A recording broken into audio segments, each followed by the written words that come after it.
क्या आप जानते हैं कि प्रेस गर्म तो होती है, लेकिन आपको करंट क्यों नहीं मारती?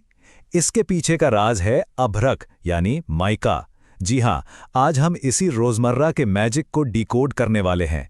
एक साइंस टीचर की नज़र से देखेंगे कि आखिर ये माइका इतना खास क्यों है और कैसे ये हमारे घरों में चुपचाप एक बहुत बड़ा रोल प्ले कर रहा है। तो चलिए शुरू करते हैं अपना आज का ये एक्सप्लेनर। ओके, तो चलिए इस दिलचस्प सोर्स मटेरियल में डाइव करते हैं। हमारे सामने एक क्लियर और सिंपल सा क्वेश्चन है, एक मल्टीपल चॉइस क्वेश्चन जो इंग्लिश और हिंदी दोनों में है। खाना बनाने के बिजली वाले बर्तनों या उपकरणों में माइका का उपयोग क्यों होता है? अब देखिए, ये सिर्फ एक एग्जाम का सवाल नहीं है, ये मटेरियल साइंस का एक बेहतरीन एग्जाम्पल है जो सीधे तौर पर हमारी डेली लाइफ से जुड़ा है। अब सही जवाब को सिर्फ रटने के बजाय थोड़ा लॉजिकली सोचते हैं। इमेजिन कीजिए हम एक इलेक्ट्रिक आयरन यानी प्रेस डिजाइन कर रहे हैं। इसे परफेक्टली काम करने के लिए दो मुख्य चीजें चाहिए, राइट? एक तो अंदर की हीट को बाहर कपड़ों तक पहुंचानी चाहिए, और दूसरा सबसे जरूरी, जो इसे इस्तेमाल कर रहा है उसके लिए यह 100% सेफ होना चाहिए। बस यही वो बेसिक फ्रेमवर्क है जिस पर हम इस प्रॉब्लम को सॉल्व करेंगे। अगर हम इन ऑप्शंस पे ध्यान दें तो एक बहुत ही क्लियर पैटर्न दिखता है। यह सवाल सख्ती से दो प्रॉपर्टीज को टेस्ट कर रहा है। पहला, कोई मटेरियल हीट को यानी ऊष्मा को कितनी आसानी से पास होने देता है, और दूसरा, वो इलेक्ट्रिसिटी को कितने आराम से फ्लो होने देता है। वेरी सिंपली पुट, हमें एक ऐसा मटेरियल चाहिए जो एकदम यूनिक हो, जो हीट से तो प्यार करे, it loves heat, but electricity से बिल्कुल नफरत करे, इट हेट्स इलेक्ट्रिसिटी। चलिए हमारी पहली रिक्वायरमेंट को देखते हैं, ऊष्मा का सुचालक यानी गुड कंडक्टर ऑफ हीट होना।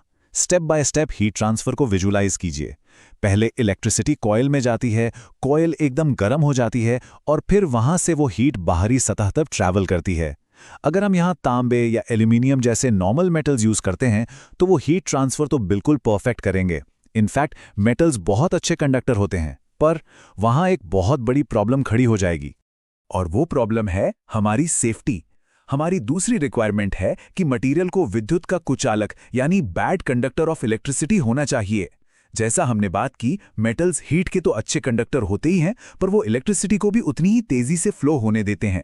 अगर हमने डायरेक्ट मेटल इस्तेमाल किया तो हीट के साथ साथ करंट भी डिवाइस की बॉडी में आ जाएगा, और फिर एक जोरदार शॉक लगना तो पक्का है। इसलिए हमें एक ऐसा बैरियर चाहिए जो करंट को स्ट्रिक्टली रोक दे। ओके, तो अब अपने ऑप्शंस पे वापस चलते हैं और एलिमिनेशन मेथड यूज करते हैं। ऑप्शंस ए और सी पर गौर कीजिए। दोनों ही कहते हैं कि माइका इलेक्ट्रिसिटी का सुचालक यानी गुड कंडक्टर है।